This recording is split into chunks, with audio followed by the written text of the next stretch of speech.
Well, this morning we come to a very familiar story for most of us, many of us, the story of David and Goliath.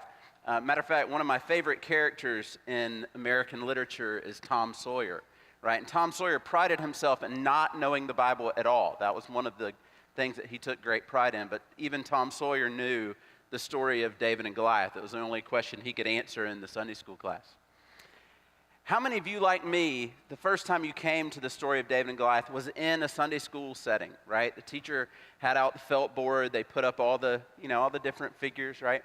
And it kind of reminds me of the story of Noah, right? I'm always shocked that they actually sell Noah action figures like in the Christian bookstore, right? But the action playset doesn't come with all the other dead people in the world that the story's about, right? David and Goliath is the same way. David and Goliath is not a kid's story. I mean, there are things we can glean from it. We can take the idea of taking courage and taking heart and stepping out against great obstacles that are in our way, like Goliath, right? But at its heart, the story of David and Goliath is not about that, at least not in the way we think, right? But if you're like me, you love college bowl season, right? Because you'll be flipping through the channels and you come to a football game and you don't really know either one of the teams, right? It's like Eastern Technical School of Wichita State University versus an Akron of Annapolis in Ohio or something like that, right? But very quickly you figure out who is the underdog and you figure out who's supposed to win. And if you're like me, you start cheering for the underdog. Anybody do this? Right? Well, one of the great underdog versus Goliath stories that I remember growing up was in 1983 in the NCAA basketball tournament when NC State faced the Goliath of the University of Houston. And Houston was supposed to just run through the NCAA tournament. Houston had two future Hall of Famers on its team. It had Clyde Drexler and it had Akeem Olajuwon, both on the same college basketball team. And NC State was led by a coach that you might know, Jimmy Valvano, who would later battle cancer, which is probably what most people know him from. But I want you to see what happened at the end of this game and see if you remember this moment. The score is tied.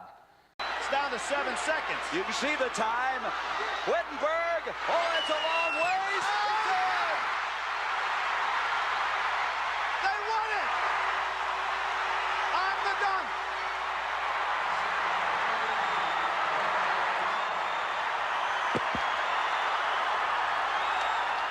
I love the Jim Valvano running around looking for someone to hug, right? You remember that moment? What's interesting is that David and Goliath stories are not always exactly what we think they are.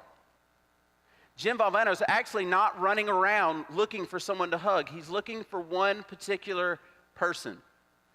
He's looking for Derek Wittenberg, which is the guy who actually shot the ball that fell short. And then Lorenzo Charles grabs it and dunks it in to win the game. He's looking for Derek Wittenberg because you see NC State had to play 9 elimination games to get to that. They walked into their conference tournament and they were not going to make the NCAA tournament. They weren't good enough. They didn't have the record to make it. They had to win their NCAA tournament to even make it in. And in 7 of those 9 games, they were losing within the last minute of the game. And after every game that they won, Derek Wittenberg would come over and hug Jim Valvano. And this time, Derek Wittenberg's already in a pile hugging people and Valvano can't find him. He's not just looking for anybody to hug. He's looking for one person to hug. And before the game, Valvano was interviewed and somebody asked him, he said, "Coach, how in the world are you going to face a Goliath like this? What are you going to do with this team? You know, they basically run all over everybody. And if you let them get out and run on the fast break, they're definitely going to beat you. What are you going to do?" And Valvano famously said, "Well, if we take the first shot of the game and we make it, and they miss their first shot, we might just hold the ball for the rest of the half." I love that, right?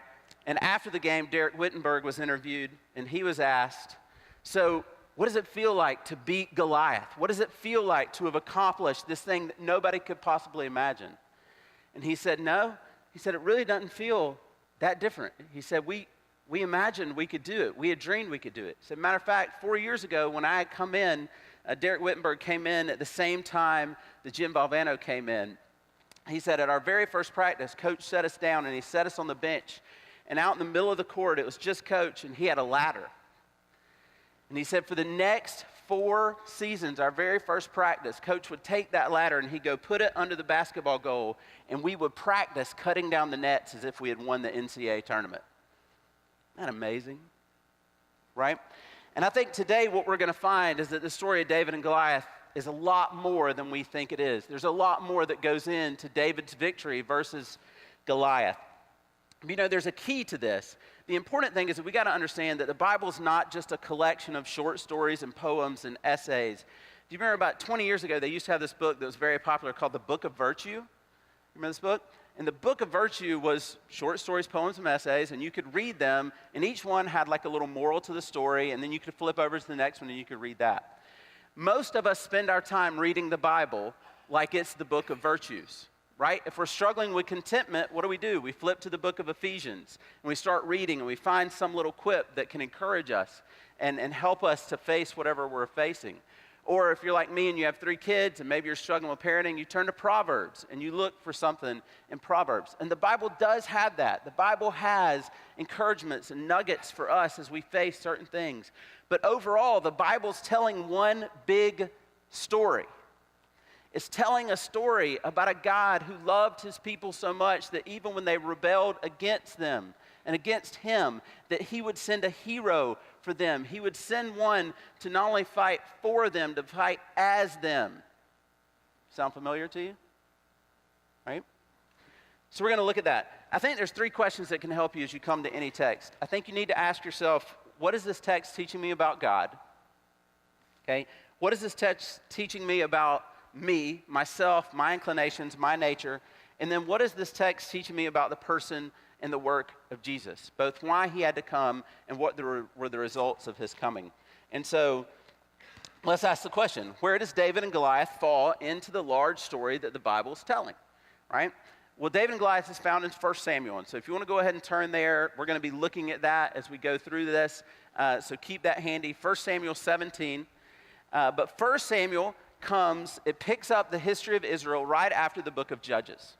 And the book of Judges is very important to understanding what's happening in David and Goliath. Because, see, the book of Judges was about a period in Israel's history when Israel was ruled by judges. And these were military leaders that God would raise up at different times when a formidable foe came against Israel. God would raise up these men, typically military leaders, to face this foe, and then they would kind of fade away. And the reason why was because God was the king of Israel. Israel did not need a king. But by the end of the book of Judges, you read these words. In those days, there was no king in Israel. Everyone did what was right in his own eyes. That's the very last verse of the book of Judges. And then 1 Samuel picks up, and you hear the people of Israel, and they are begging God for a king like the other nations.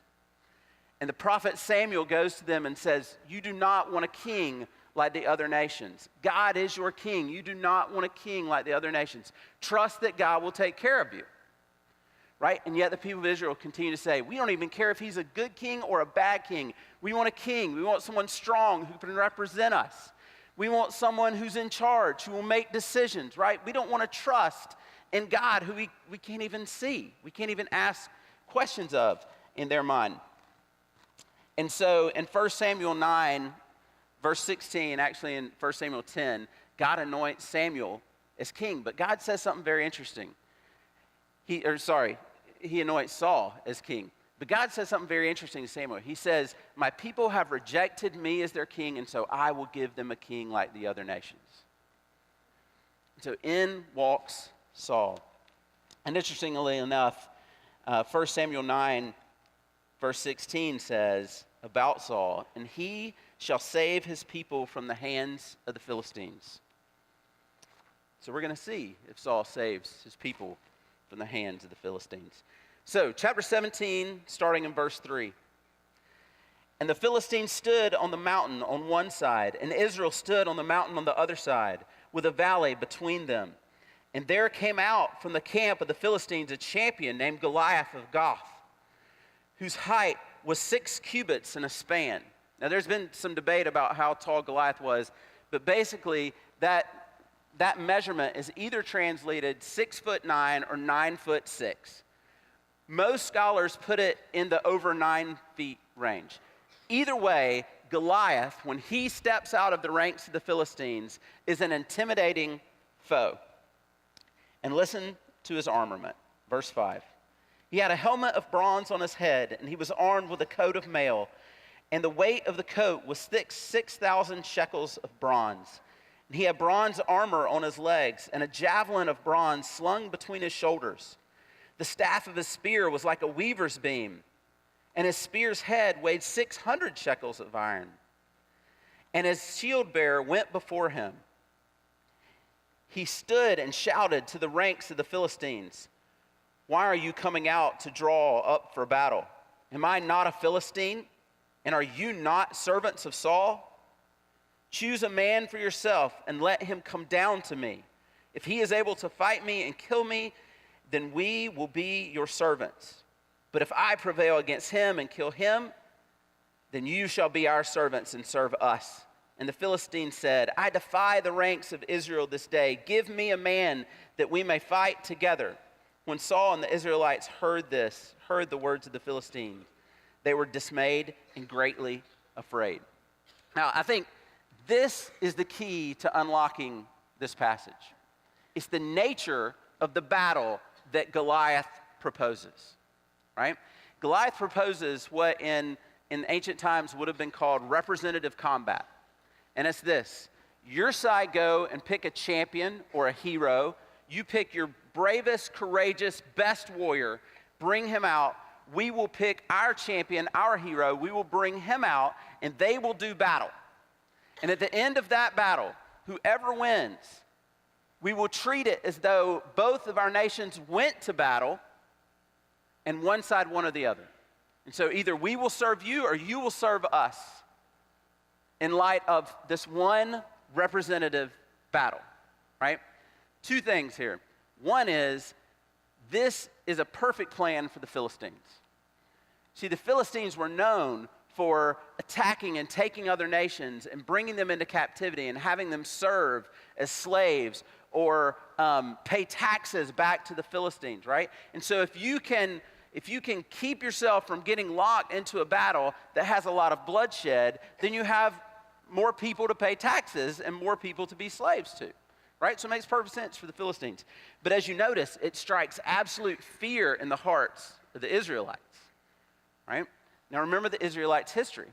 The Israelites have not long since been a family that was in Egypt that grew into a nation, right? It's just learning what it means to be a nation and what it means to defend yourself and what it means to take care of yourself and what it means to keep this foe at bay. Matter of fact, Israel is surrounded by people who want to take Israel into captivity. And so Israel is petrified of Goliath, who is this modern day tank, basically, standing in all of his armor. And so Israel has to decide, who will our hero be? Who will we send out? What's funny is Israel's just hired one, haven't they? They just hired somebody to do this. Matter of fact, if you're going to fight a tall enemy, right? If Goliath walked in that back door, I told people this last night, and luckily he's here, so he can be our illustration. If Goliath walked in that back door, right? All of us are going to turn and look at one person. We're going to look at Kyle Walter. Aren't we? Early in Samuel, guess what we find out about Saul? Saul stood head and shoulders above any other Israelite. Matter of fact, in a little bit, we're going to find out Saul's the only person that even has armor that we know of on the Israelite side, right? And even if more people had it, it would have been very rare.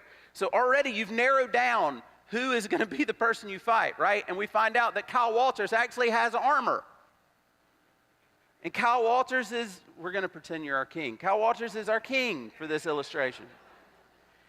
Every one of us are going to take a step back and turn to see how Kyle's going to do against Goliath. But Saul's not ready to do that, is he? But Saul is the logical choice to fight Goliath. And from here on, you see the rest of the book of Samuel begins to compare Saul and David and how they are very different kings and going to be very different kings. In one sense, you see David on one side, who is a good shepherd. He cares for the things that he's put in charge of. Matter of fact, in a little bit, he's going to use it as his argument to Saul as to why he should be the one to fight Goliath. Saul wasn't. Matter of fact, the way that Saul became king was that his dad sent him out to look for 2 donkeys, and he couldn't find them. He can't find 2 donkeys, but he comes home as king.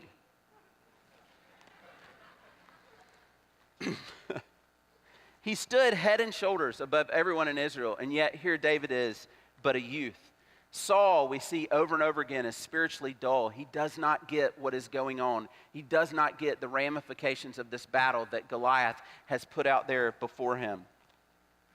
And then lastly, we see their courage. Saul not willing to step up and fight this battle, and we're going to see David step up and fight the battle.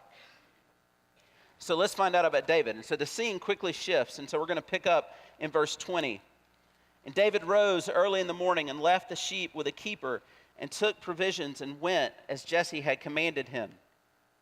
He came to the encampment as the host was going out to the battle line, shouting the war cry. The Israelites and the Philistines drew up for battle, army against army, and David left the things in the charge of the keeper of the baggage and ran to the ranks and went and greeted his brothers. And as he was talking with them, behold, the champion, the Philistine of Gath, Goliath by name, came out of the ranks of the Philistines and spoke the same words as before. And I love this line, and David heard him. Right? If you're making a movie, cue the dramatic music. Right? David's talking to his brothers, out comes Goliath, and David hears him.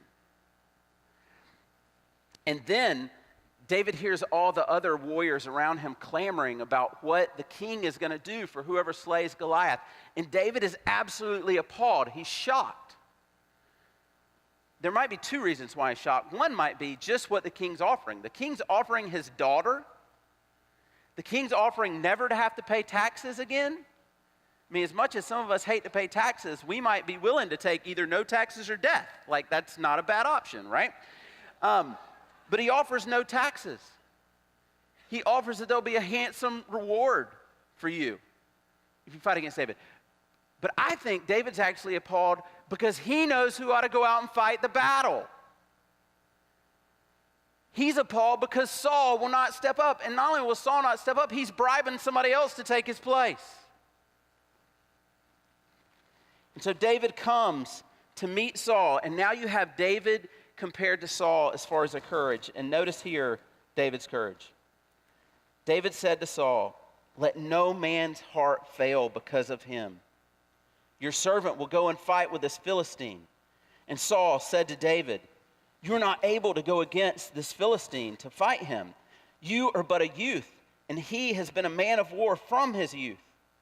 But David said to Saul, "Your servant used to keep sheep for his father.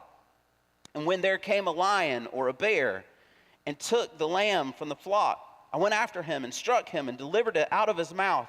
And if he arose against me, I caught him by his beard and struck him down and killed him. Your servant has struck down both lions and bears. And this uncircumcised Philistine shall be like one of them, for he has defied the armies of the living God." David hears Goliath. David realizes this battle is not about one champion versus another champion. It's not ultimately about David and Goliath. He realizes what Goliath has done is Goliath has taunted the true and living God. Goliath has basically said, it's my God, Dagon, versus your God, Yahweh. Who's going to win? Send a champion out to fight as a representative of your God. And Saul won't come out and fight.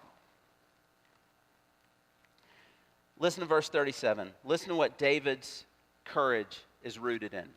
Okay? It sounds, I remember from Sunday school, what I remember about this story is that David goes to Saul and he says, "When I was a shepherd, lions came and attacked, and I killed them," right? Bears came and attacked, and I killed them. I can take out this Goliath, right? But it is what he says, and it's not quite what he says, right? And I grew up in South Georgia, but I'm not a very big hunter or fighter. But if I had killed a bear and a lion, man, I would tell everybody, right? Matter of fact, my dad drove up with me for me to come back and preach, and we went into to the Bass Pro Shop, which was the second time I've ever been into a Bass Pro Shop. And whenever you walk in that place, you just want to be a hunter, don't you? Like, you want to be a hero. Like, you see guns all over the back wall. And I used to laugh because when I first came here, I went to a small group, and it was like a knife and gun show in the garage. It was like, look at the new Beretta I just bought, right? And I was like, you want to see my basketball shoes in my closet? Yeah, it's about all I could offer up. But right, I mean, that would be my argument to Saul if I killed lions and bears. But notice verse 37, what David says. David said, the Lord who delivered me from the paw of the lion and from the paw of the bear will deliver me from the hand of this Philistine. And Saul said to David, go, and the Lord be with you. David does not tell him about the bear and the lion to say, man, you should see me with a sling. I'm amazing, right? What he does is he tells him about the bear and the lion to say, you know what? When the bear came at me, God saw me through it. And when the lions came, God saw me through it, right? And so the question I think for us is, what is your greatest fear? You see, when we do come to talk about what this story says about courage, it's not saying that some people have courage and some people don't have courage. One of my favorite books is The Greatest Generation. Did you ever read this about World War II? Right? And the generation that God grew up to fight World War II, I think, is an amazing generation of men and women who both fought that battle, right? And yet the way that God's hand was on them, right? Have you ever thought about that the Great Depression happens right before World War II? My grandmother, who's in her late 80s and has emphysema right now, she'll tell you that she believes that the Great Depression was to prepare people for the Great War. Isn't that amazing if God did that, right? I think he's smart enough to do that. And yet we would say those men had great courage to charge on beaches and to face the enemies that they faced, right? But yet we know the fact that some of those men came home and they lived lives of cowardliness when they came home, as far as being family men. Not all of them. But the point is this. Some of us have courage in certain moments because they're not our greatest fears. And then we don't have courage in other moments. So the trick is, what is our courage rooted in? Right? So here's my greatest fear.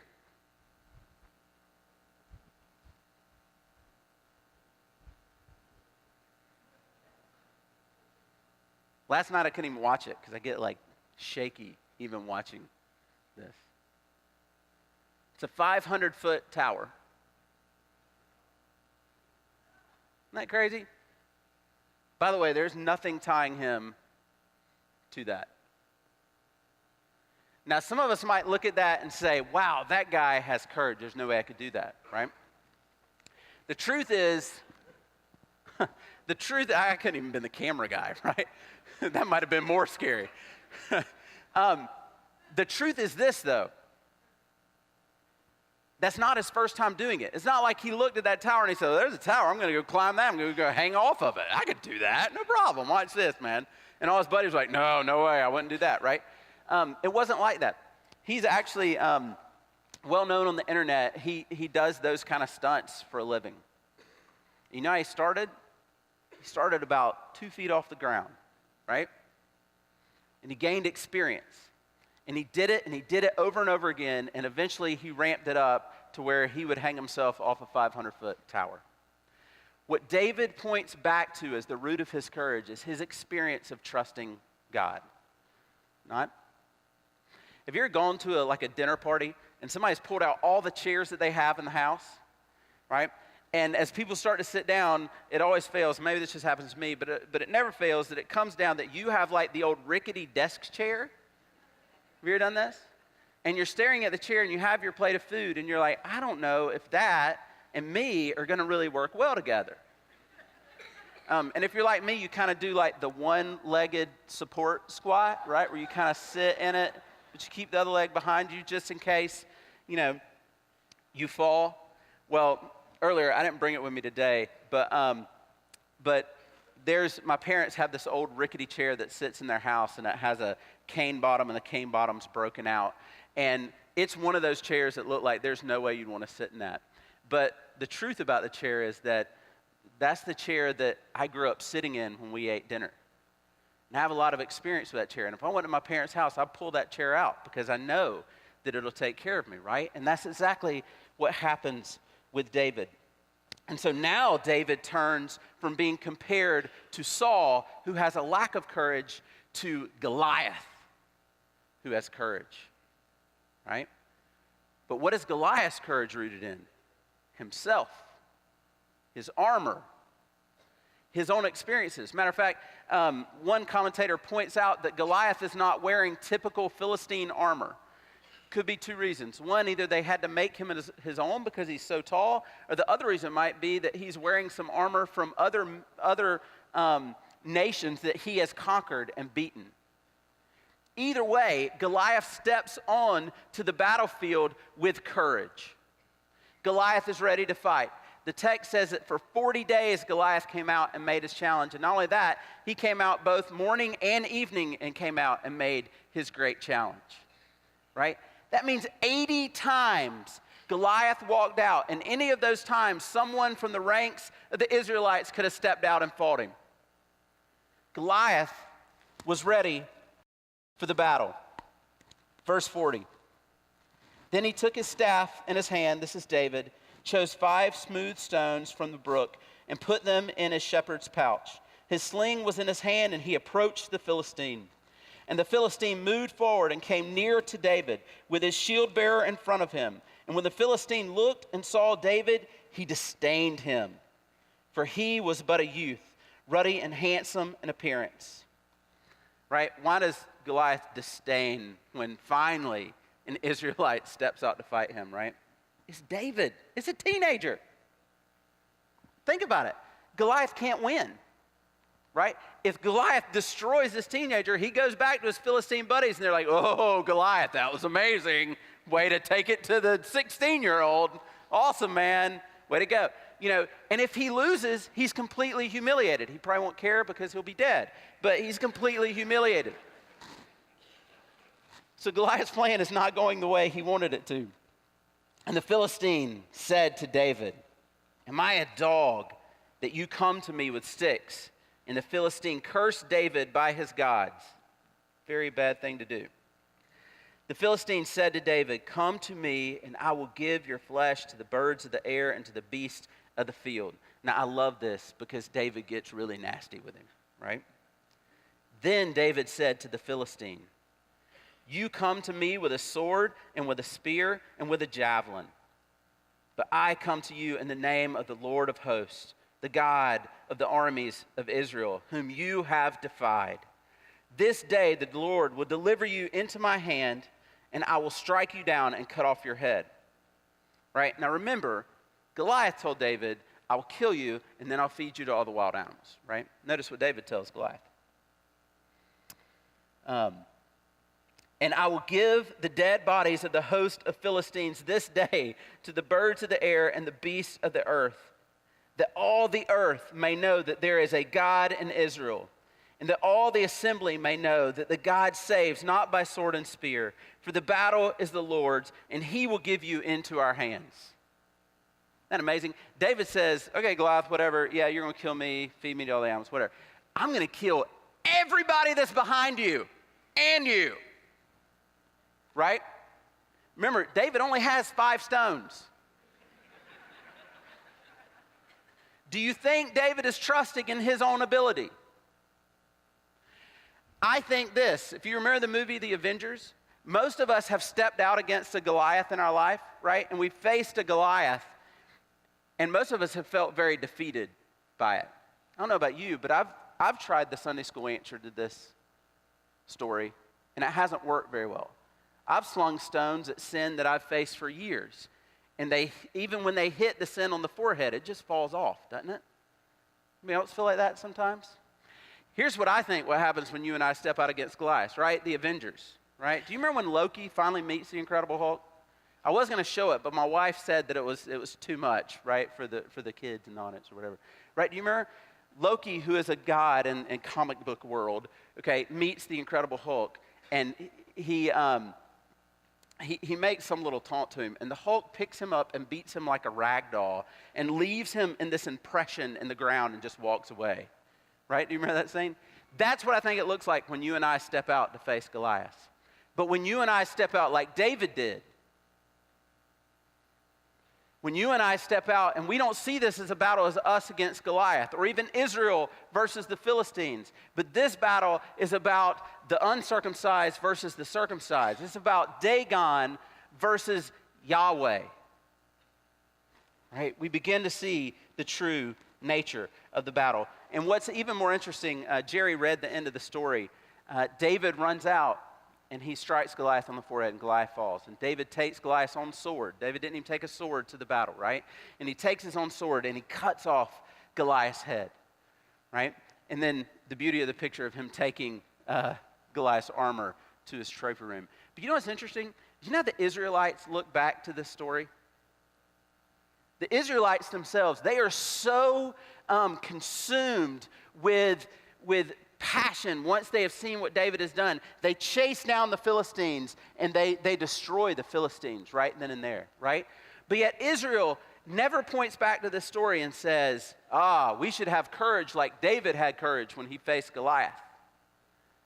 You know what the Israelites say over and over? We need a king like David. Don't they? When Jesus shows up on the scene, do you know what they ask him?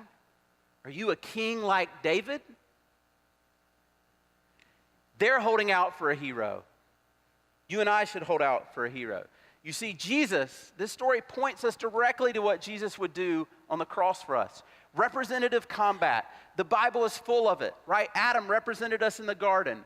Moses represented his people before Pharaoh. Aaron represented his people as the high priest before God himself. David would represent his people before their greatest enemy of the time, Goliath. And Jesus represents you and I on the cross before our great Goliath of sin and death. And the beauty of this story is it reminds us that Jesus takes sin and death out with its own sword. In the moment that Satan has put Jesus on the cross, he thinks he has won. He has killed God, right? And I think one of the movies that really brings this out beautifully is The Passion of the Christ. If you remember, there's this little sort of unisex figure of Satan that follows Jesus around for the whole movie. Remember this? And at the end, when Jesus dies, there's a scene where there's this moment and the camera kind of pans down onto the figure of Satan, and you see this look of confusion and shock on its face. And all of a sudden, the camera just like peels up, and it's Jesus' resurrection, right? Satan thought he had won. And Jesus took death and sin's own sword. And he didn't just fight for us, but he fought as us on the cross. Right? David wasn't just fighting for his people. I will kill Goliath and hopefully the Philistines will go away. David fought as his people. If I kill Goliath, we win the battle. Brothers and sisters, we have won the battle because Jesus has fought as you. You do not have to go out and throw rocks at your Goliaths. But there might come times where God calls you to have great courage. And you have great courage because we know that Jesus has already won the victory for us.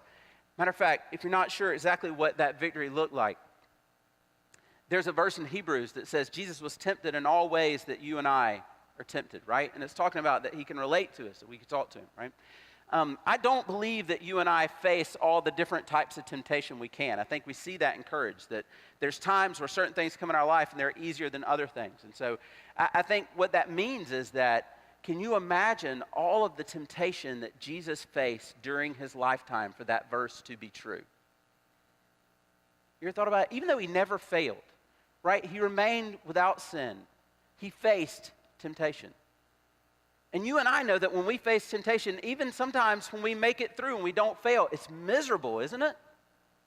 It's hard. It wears you down. You wonder why Jesus gets away so many times in the Bible. I think it's because it was miserable for him to face temptation and remain sinless for us. and then on the cross to turn around and have his dad punish him as if he had failed at every one of those things. So not only does he face a life of hell, but he takes hell for us on the cross. Not only did he face the temptation, he conquered the temptation, and then he got punished on the cross for you and I as if he had failed at it. And then he takes sin and death's own sword, and he cuts its head off for us. What a beautiful picture of what David and Goliath is pointing us to, right? There's a lot more to this story than we might think. Let's pray.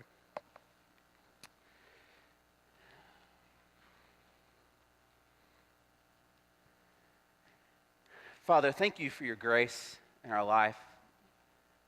Father, thank you for stories like this that both speak of the true nature of our courage, but also reminds us that the battle is not ours to be fought, it is yours. We are servants of the true and living God. Father, I'm reminded of when the Philistines took the ark and they took it back and they put it in their capital, and they actually put it in the temple of Dagon. And every morning when they would come, the great statue of Dagon had fallen as if it was worshiping the Ark of the Covenant. Father, thank you that you are the true and living God. Father, thank you that you have shown us love by sending your Son for us.